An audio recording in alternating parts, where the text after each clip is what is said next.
I'm Laura Jones, and in this session I'm speaking with elite ultrarunner Holly Page. Holly, in her own words, is a quadrilingual nomad living in a van who wanders the mountains. She's had a hugely successful ultrarunning career already, racing in some of the world's biggest races, and just one of her notable achievements is being the winner of the 2018 Skyrunning World Series Classic. 2019 was a frustrating year for Holly, with 2 separate injuries that resulted in her missing out on 2 season finales. However, she kept herself more than busy with her adventures in the mountains. Holly runs for Adidas-Terrex, ALE, Active Life Energy and Suunto. She's 30 years old and from the UK. Holly, thank you for joining us. No problem, thank you for having me. So just before we start, perhaps tell us a little bit about your background and how your running journey started. So I guess I've been running for a long time now. I started off as a junior runner. My dad was a runner, so I spent a lot of my childhood going around to different races, wandering up mountains to go and watch him like huff and puff his way past in the mist and the rain and the hail and beautiful northern English weather. And then as soon as I was old enough, I would start doing some of the junior races with my brother as well. And yeah, I mean, I did it along with lots of other sports, and other kind of extracurricular activities, if you call them that. So it's quite musical and did theatre, and but also played football, and yeah, I did like a bit of everything, and running was one of many other things. Yeah, so I started off fell running, and then I also did like track and cross country. None of them particularly well. I was always best at fell running out of those different disciplines, because I was quite strong but never like super fast. And I tended to do well like when the conditions were bad. So if it was snowing and everyone else was cold, I would be cold, but I would just kind of get on with it. But yeah, and then like I guess then I continued running. Like when I went off to university, I took up. I carried on playing football, but then I also like took up rowing quite seriously. So I took a bit of a back step from running. But yeah, now running is kind of my main focus in terms of sports. And like I don't play football anymore just because the injury risk is too high. It's not worth playing, which is a shame. But like, yeah, I think when you're putting in so much training, you've got to. Yeah. It's interesting hearing you saying you excelled when it was uncomfortable. It's thanks, Dad, for all that time on the mountain in the cold and the hail. Yeah, I mean, I didn't thank him at the time, and like my parents were teachers, so we had a lot of family holidays spent, like cycling across the UK in like very miserable conditions, and like we'd pack up the car and go off camping out to the Alps for like weeks on end, but just yeah, cycling and climbing and hiking up mountains and things. So like always active, and I never really questioned it. It was just kind of what we did. But I think that all of that has kind of been like the foundations to be able to achieve like what I have done the last few years, and definitely built like this kind of mental strength, which helps when you lack physical strength, as I usually do. Yeah. You got you comfortable with being uncomfortable at an early age. Yes, yeah. Comfortable with suffering. Well, not comfortable, but just putting up with suffering. Yeah. Okay, so trying to understand your motivations for getting into running, ultra marathons, these long distances. What drove you to do it, and what continues to drive you to push forwards? First of all, I wouldn't call myself an ultra runner. I know this is an ultra running conference, and I was asked to come on it, and I said, actually, I'm not an ultra runner. Like, yes, I've run some ultra distances, but not compared to, like, I've never run 100 miles or done any of these, or 200 miles as some crazy people seem to want to do. That's not to say I won't in the future, but like right now, I kind of tend not to run much more than like 50k at a time, just because I want to focus on some of the faster things for the moment, but I've even forgotten what the question was. Yeah. What got me into it? What kind of motivates you? What into running long distance, being an endurance athlete? And well, at the moment, like the different races that it opens up to me. So, I mean, I get to then travel around to lots of different races, For me, like running is kind of a great excuse to travel and visit new places, meet new people, and so getting to do some of these longer races means that I can do that. If I kind of stuck with like shorter, like some of the mountain running races or like the 10K sort of distance races, I don't think that would open up quite as many opportunities.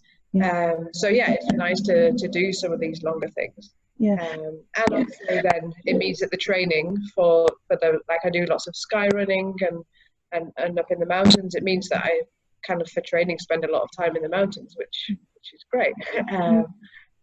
So yeah, it's just kind of happened naturally. So would you say that 50K distance is your favorite? Yeah, I guess so. I think like ultimately I could potentially do quite well at the longer distances, like longer than that, just because the kind of mental side of things comes into play a lot more.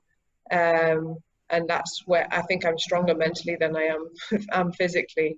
But I mean, yeah, I don't think I mean, lots of people are doing these like 100-mile races at my age, but I personally don't think that it's particularly healthy to be like doing that really like kind of regularly and be putting your body through like the training needed, like the number of hours needed for that. And also like if you want to maintain it for a long time, like I don't see myself having a running career as such. Like I'm not going to like hand in my running shoes in 5 years time and say, okay, my career's done, I'm retiring now. Like I think having grown up in the fell running community where you have like 70, 80-year-olds running the same races, like that's what I aspire to do. So it's all about the long game really. So there's no point breaking my body down before it kind of starts to probably naturally break down anyway. Well, actually, that's interesting because one of the questions I was going to ask you was what is your sort of long-term focus in your running? So you've just kind of answered that really, to still be running in the fells when you're in your 70s. Yeah. I mean, like, and people ask like, who are idols and things like that. Well, my idols are the people who are still going, still like enthusiastically there, who turn up every weekend for races. It doesn't matter how fast they are. Like, that's who I think. Like, I'm like, good for you. You've got out there and done it. And that's like, I don't ever see myself stopping. Like, and I love going to races. This is another reason why I don't do some of the much longer ones, because if you're doing like 100-mile races, you can only do maybe a maximum of 3 in a year. Me, I like to race every weekend pretty much. So and just like the whole thing that comes around the race, like meeting up with friends and kind of the whole community aspect of it. And I think if I wasn't able to race all the time, then I would miss that. And do you like these kind of races where it's like you know, there's a few people turning up and we're starting at the bus stop and finishing at the lay-by? Yes, yeah, very much so. Well, it's usually we're starting in this muddy sheep field, and then it's the first one to the top of the hill and back again, and you will like win a bottle of beer, and everyone's happy. You pay £2 to enter.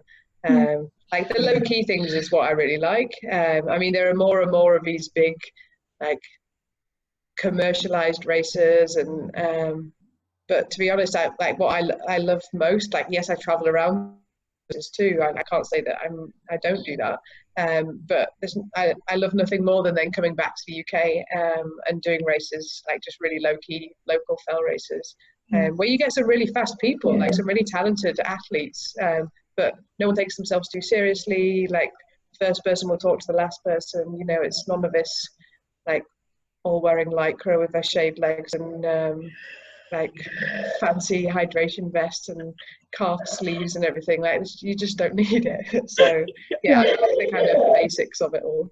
Yeah, and I love that, inspired by, you know, real people as well. That's lovely. Yeah. Okay, and what are you going to be focusing on in 2020? So difficult question, given that last week I did a race in Gran Canaria. I'm actually in Gran Canaria at the moment. Then after the race got a massage, and the man was like massaging my legs, and then he got to my foot and then twisted it, and it's now broken again. So at the moment I can't actually run. So I've been this is why I just got out of the shower. I've just been aqua jogging. Aqua jogged for an hour this morning, cycled for 3 hours, and then aqua jogged for another hour this evening. It's the same as yesterday, same as tomorrow. So yeah, I don't know when I'll be able to run again. But hopefully soon. Well, in the next, like, maybe in a month or so. But it does mean that I'll struggle to then like be really competitive in because some of the races, like, I can't miss like 6 weeks of training and then expect to do well. I've entered a race in Russia though for May, up Elbrus, which is Russia's highest peak, and depending on your geographical standing, the highest peak in Europe. So that could be cool. So hopefully I'll be fine by then. I might be a bit slower than I'd like to be, but I'll hopefully be strong. Yeah, and then, like, I mean, I was planning on doing the Skyrunning series and potentially this Golden Trail series, which I've done both series the last 2 years. And I really like it's quite a small community of people, of kind of the elite athletes, I guess, who go out to all the different races. And yeah, beyond the race, I enjoy just meeting up with them and like, yeah, I wouldn't like that we're rivals when we're racing, but we're all good friends like outside of racing. So hopefully I'll still get to do some of those, even if I'm like terrible. At least I'll be having a good time.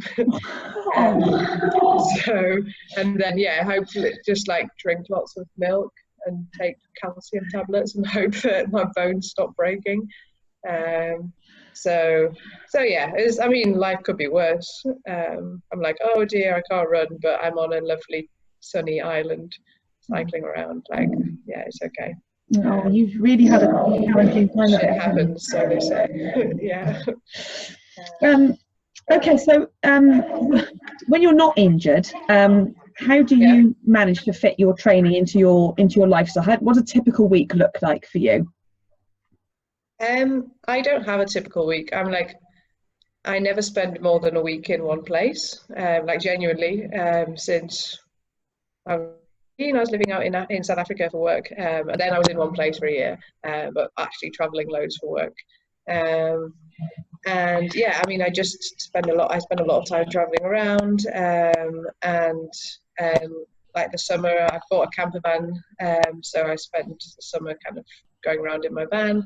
So I kind of then adapt my training to my surroundings. And the last couple of years, I've been working on more of a freelance basis, so it depends how much work I have, as to like if I'm working on a proposal, for example, and it's really intense, then I would do less training that week. But equally, if I've got less work and it's a really sunny day in the mountains, then I'll go out and do a longer day in the mountains. And I do some cycling as well, so I mix up the running with cycling. But yeah, I don't have like a standard week. I don't go to a gym. I'm not a member of a gym, because I'm not in a place, so I don't like have a home as such. And yeah, I just kind of do whatever I feel like. If I don't have a coach, I've been running for long enough to know what benefits me. Like, I know how to push myself hard. I know when I'm feeling good. I know when I'm tired. And when I am tired, I'm prepared to say to myself, okay, like, just take a break, have a day or two off, or like, sometimes I would go out and start a running session, which I'll have dreamt up the night before, and I just feel terrible. It's like, I can't do this. So then the session will just turn into like a shorter jog or something. And that's fine. I think it's just being responsive to your body. And yeah, so that's how I do it. I mean, lots of people have a coach, and I think there are benefits to that. But for me personally, I wouldn't want that. I quite like to just do my own thing. Yeah, I think that's a real personality thing as well, isn't it? Because some people get really anxious at the thought of not having a plan to follow. Yeah, I mean, you can make your own plan. So like 2018, I was on the GB team for the World Trail Championships, and that was 86k. So that was like the furthest I'd run before that was 50k. So I made myself, for the first time ever, a training plan, like 3 months from like January up until the race was in May. And I stuck to that because I knew I needed to adapt what I'd usually done, just to be getting in like the extra mileage and making my body ready to respond to that sort of distance. But yeah, I mean, the problem with having a plan is, like, I have a lot of friends who I'll like travel around with sometimes, who have a coach who will send them their plan, and it'll be a beautiful day, and then they're like, oh no, my coach says I have to do like a 30-minute tempo run on the flat. So they're stuck down in the boring valley doing their 10-20 tempo run, and I'm like having a lovely time up in the mountains. And then the next day, when they've got a long run and they could go to the mountains, well, it might be raining or miserable, but people like stick exactly to their plan without being able to adapt. And yeah, I mean, I think that you know yourself more than a coach can possibly know yourself. So I think as soon as you have some experience, it's good to kind of trust yourself and try things out, and maybe things work, maybe it doesn't. But yeah, I think a lot of people have a coach for that kind of accountability side of things as well. You know, when it's cold and dark and miserable and you've just come home from work and you don't want to go out, but you know that the coach has told you you have to do your 5-mile run or whatever, then that is a motivator. Whereas if, for example, I mean, I've been guilty of it, I come back and I'm tired and hungry, so I'll come back from wherever I've been and then like stuff my face with food, and then be like, oh yeah, that run, I'll do it later, like I'll do double tomorrow. And then, whereas if there was somebody like actually there making me do it, then yeah, I guess that would be a positive. Okay, so if you can imagine you were 3 or 4 weeks out from a key 50k race, sort of in your week, what would your training look like, sort of, you know, in that peak time before you sort of perhaps started to taper? What sort of sessions would you include? What sort of mileage would you be hitting? So if you ask anybody who knows me, they would say that, well, Holly won't be tapering before a 50k key race. She'll be doing a race every weekend in the build up to that race, and then like maybe stop a bit on, like, if the race was on the Saturday, then I would do less from Wednesday onwards. Yeah, I don't tend to like adapt my training too much before. I'll like make sure I'm rested a bit before, but I'm also used to running on tired legs, and like, I don't know, I think perhaps I could probably run better if I like race better if I focused on certain races, but that's not fun. And yeah, so I don't tend to have like big key races, because also I think that it can put a lot of pressure on you, like when you've got like your season aim and then something comes up or you don't run quite as well as you might have hoped, and then there's a lot of very disappointed people at the end of races that they've actually done quite well in, really, just because they didn't achieve exactly what they set out to do. So yeah, I can't actually answer that question because I don't count my miles before. I'm just listen to my body, and I know when I'm ready to race. And often I'll stand on the start line of a race feeling like I'm knackered, but actually like have a really good race. So like last summer I did a big race in Norway, called the Tromsø Skyrunning race, which was like 7.5 hours, I think, of running, or 7 hours. And then in the up in the mountains, so kind of step like, well, it's hard, but you're not running super fast. And then the next weekend I raced in Switzerland a race called Sierzinal, which is really like 30k, really fast. And I was so tired before that race, but actually like ran the fastest I was 5 minutes faster than last year, the year before, like when I'd actually like prepared for it. And yeah, it's amazing what your body's capable of doing, even if you're tired. Well, it's actually your mind. I think my mind was just like, okay, ignore the tiredness. And maybe there was an element of going into it and thinking, oh, I'm going to be tired from this. So perhaps you didn't kind of put too much pressure on yourself, and it kind of, you know, sometimes that can have a massive effect, can't it? You know, you take the pressure off. Yeah, I think like I try not to put too much pressure on myself. As a junior, I was always so nervous before races. I remember running for England when I was like as a teenager and going out to a race in Italy, and like I was almost sick before the race. Like I thought I was going to like physically be sick because I was just so scared. Whereas I think now I've got quite a lot of perspective on things, and like at the end of the day, it's just who's the fastest to run up and down a hill. Like, no one really cares in the greater scheme of the world. It's kind of a pointless pursuit, but an enjoyable one, and one that we all want to do, and we all want to be the fastest to run up and down the hill. I'm not trying to in any way, but yeah, I think like realizing that actually, like, you're the person who cares the most. Like, other people, if you don't do as well as you'd hope to, like, no one's going to mind. And I think when you start to put a lot of expectation on yourself, then that's, you're kind of like dooming yourself to failure. Like, I would never stand on the start line presuming I would win a race or be in the top 10 or whatever. I usually go with a very negative attitude and think like, oh well, I'll probably be last.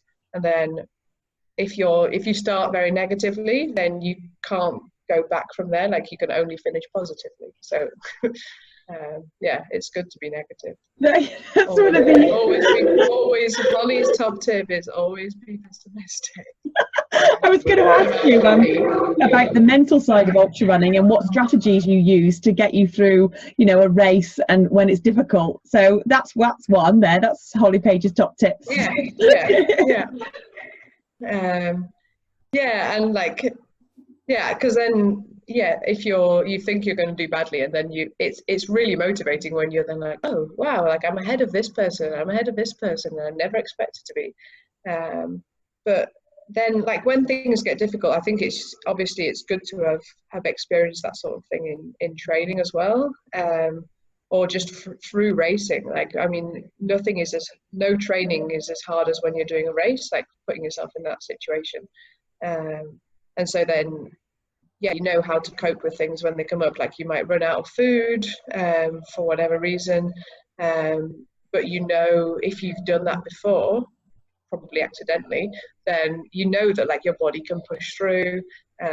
Or like, I seem to fall over a lot and like get stitches in my in my lower limbs, but like I've always finished races when I've like got blood pouring out my legs and like just get on with it. And like yeah, there will be a finish line and you'll feel great at the end. And yeah, I think like with ultra running, there's a lot of people drop out as soon as things start to go badly, but often like you can kind of push through that bad patch. I did the CCC race as part of the UTMB last year, which was like not at all planned. I'd been helicoptered off a race the weekend before in Zermatt in Switzerland because I'd bashed my head on a rock. But then because I hadn't done the downhill because I came down in a helicopter, I was like, oh, I could go and do CCC because I had an entry. But I hadn't prepared for it, or like it's 100k. I'd never run 100k before, so didn't plan it or prepare for it or anything. And then started the race. I had a stomach virus, which I didn't know. Well, I knew I had like bad stomach, but like that for 80 kilometers of that race, I was just like, I could hardly run. I was just like stopping all the time to go to the toilet. It was really awful. But I just made myself keep going. Like, no, I was like, no matter how slowly, just keep going and just keep trying to eat. And then the last 20k, somehow maybe my body had got rid of everything it needed to get rid of. But like, I felt amazing. I ran like super fast. I had the fastest time for the last, from the last checkpoint to the last 20k, and finished feeling great. So it was kind of like, if I would never have had that great feeling of like running through the night, through the mountains, and feeling amazing if I hadn't continued on. I think most people like would have and probably should have stopped earlier on. But yeah, it was just kind of pushing through when things go badly and realizing that it's also all a choice. I think that's quite helpful to remember.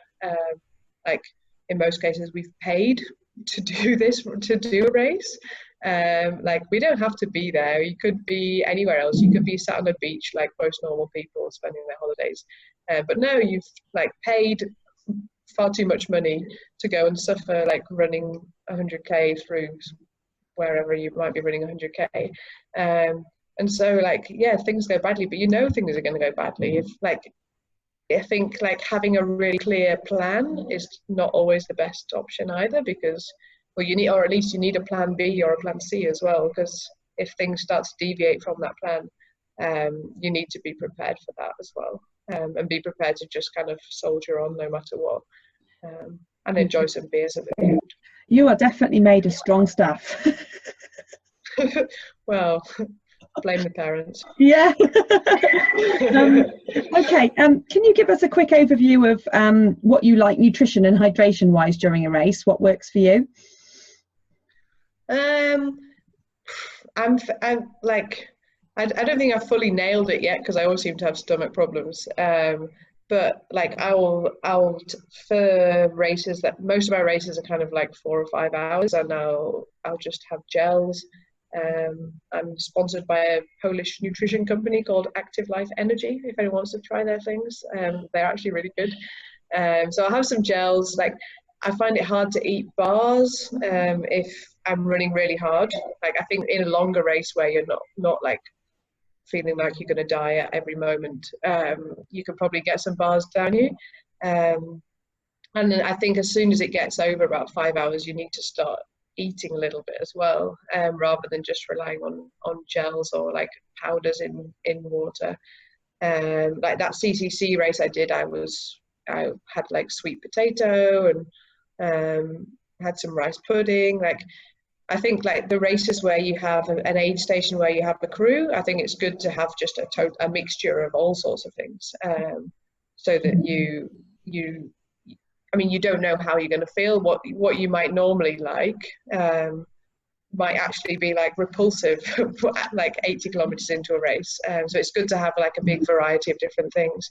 I've learned not to have too much sugar. Like that World Championship race, I'd mixed, I don't know why, I hadn't even tried it before, but I mixed like Coca-Cola with electrolyte tabs, and that was absolutely repulsive. And it got to like 50k in, and I couldn't face. I'd been having gels and I'd been trying to have lots of sugar so to just kind of keep myself topped up, but I'd had far too much, and it got to the stage where like I couldn't face the thought of drinking anything sweet. Like, I only wanted water. And actually, you have to carry your emergency phone, which I always think is like, oh, why would I ever need an emergency phone?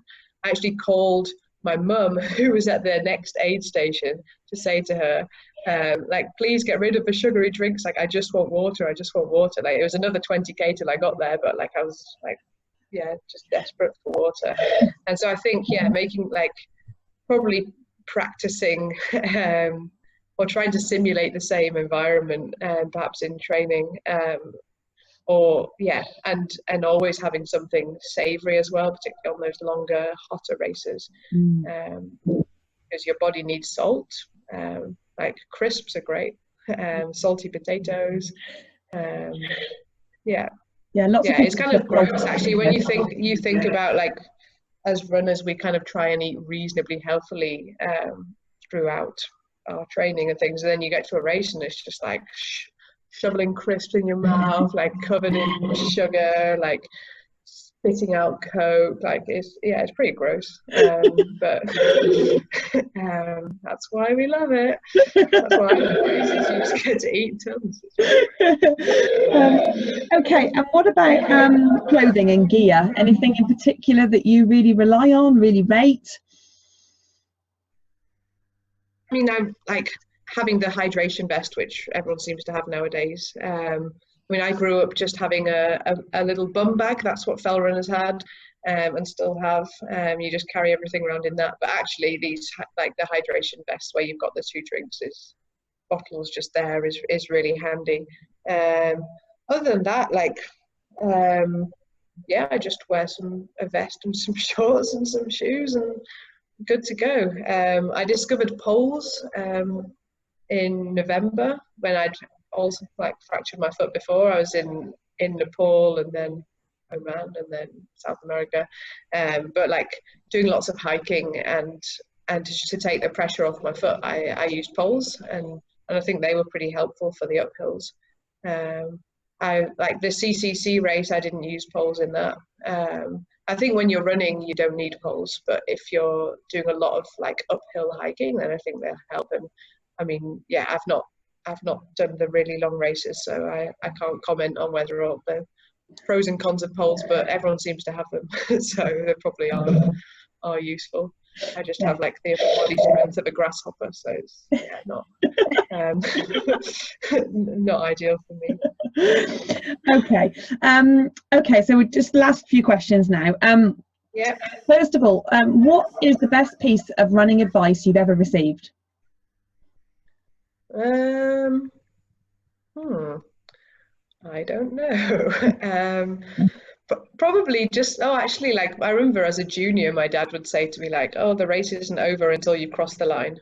And that's quite important. Like, just kind of keeping pushing till the end, because I've also been the one to overtake people just right before that kind of annoying person that no one expects to pop up. Just to kind of keep going and not do like great celebrations if you're coming into a finishing funnel, particularly if it's quite a close race. So yeah, just kind of keep going till the end, and then at the end you can relax. Yeah, there must be lots of things, but I can't think of them. And if you could give your younger self a piece of advice related to running, what would you say? I would say just like, I mean, I did do it, but like to just keep going. Even if you're not the best, like as a younger person, even it doesn't matter that you're not the best. It doesn't matter that you're not winning races as a 13-year-old. Like no one remembers who the under 15 champion was, but people will remember who the senior champion was. And I think you've got to look long term. So just kind of keeping going and not getting demoralized that there's lots of other people who are faster than you, because in a few years time all those people, well, most of them have dropped out, like they're not running anymore. And so kind of not expecting success early on, and success will come later. You just got to put the work in. Yeah, I like that. Okay, if there's anybody watching who is just considering entering their first mountain race or their first ultra race, what would be a piece of advice that you would give them? Just making sure that the body's definitely ready to deal with it, particularly if it's a big step up in distance.